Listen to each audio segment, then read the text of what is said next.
Hello students, आज हमारी जो क्लास 12 फिजिक्स है उसके एक्सरसाइज का जो यहाँ पर 1.13 वाला क्वेश्चन है, ये भी बहुत अच्छा क्वेश्चन है। यहाँ पर हमें ये समझना है क्वेश्चन में क्या दिया है कि यहाँ पर क्या है, ये एक इलेक्ट्रिक फील्ड है ना।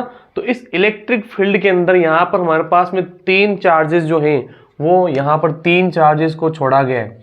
ये भाई साहब तीन चार्ज थे, इन तीनों चार्जेस को क्या किया गया, यहाँ इलेक्ट्रिक फील्ड के अंदर छोड़ दिया गया। तो इलेक्ट्रिक फील्ड के अंदर यहाँ पर छोड़ा गया। तो अब ये पूछ रहा है क्वेश्चन कि भाई साहब ये जो इलेक्ट्रिक चार्ज है इनके ऊपर चार्ज कौन सा है, पॉजिटिव चार्ज है नेगेटिव चार्ज है, ये हमें यहाँ पर बताना है। तो देखो बच्चों, सिंपली आपने क्या पढ़ा है कि यहाँ पर देखो इधर इलेक्ट्रिक फील्ड है, पॉजिटिव टू नेगेटिव चार्ज है ना, ये इलेक्ट्रिक फील्ड है। तो ध्यान से देखो हमारे पास में इस इलेक्ट्रिक फील्ड के अंदर है ना, इलेक्ट्रिक फील्ड पॉजिटिव से नेगेटिव चार्ज की तरफ चलती है।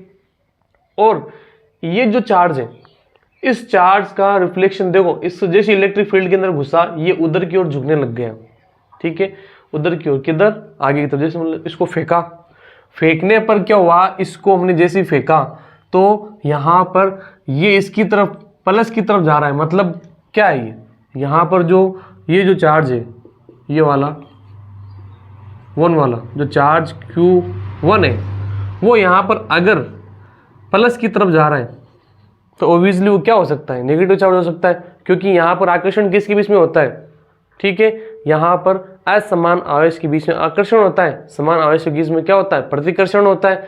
तो यहाँ पर हमारे पास में इनके बीच में अगर आकर्षण हो रहा है और यहाँ पर पॉजिटिव है तो ये डेफिनेटली क्या होगा, ये नेगेटिव ही होगा।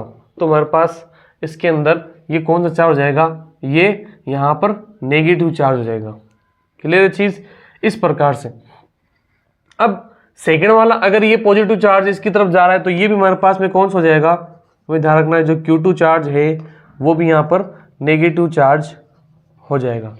ये दो हमारे पास में हो गए। थर्ड वाला जो है देखो हमारे पास में वो नेगेटिव की तरफ जा रहा है, तो मतलब अगर ये नेगेटिव की तरफ जा रहा है तो खुद तो पॉजिटिव ही होगा, समझ रहे हो, ये इधर नेगेटिव की तरफ जा रहा है तो खुद क्या होगा, खुद तो पॉजिटिव होगा। तो यहाँ पर ये जो हमारा भाई साहब अगले वाला, वो यहाँ पर जो Q3 चार्ज है वो एक प्रकार से क्या है, पॉजिटिव चार्ज है, जो हमें यहाँ पर समझना है। क्लियर है चीज, ये बात आप सभी को पता होनी चाहिए। तो एक जो स्टेटमेंट इसने यहाँ पर पूछा था, इसने जो कहा था वो हमने कर लिया। अगला ये पूछ रहा है कि यहाँ पर ये जो डिफ्लेक्शन हो रहा है वो किसके ऊपर डिपेंड करता है, ठीक है। तो यहाँ पर ये जो डिफ्लेक्शन है वो किसके ऊपर डिपेंड करता है, वो हमें ध्यान रखना है। जो डिफ्लेक्शन हुआ है कितना हुआ है, देखो हमने इस चार्ज को इधर से इधर फेंका, ठीक है, तो यहाँ से जब फेंका तो इसमें इतना डिफ्लेक्शन हो गया, मतलब ये तो झुक गया। ये इतनी जो दूरी इसने तय की है वो जो है वो किसके ऊपर डिपेंड करती है, वो ध्यान रखना है कि हमारे पास जो डिफ्लेक्शन है, डिफ्लेक्शन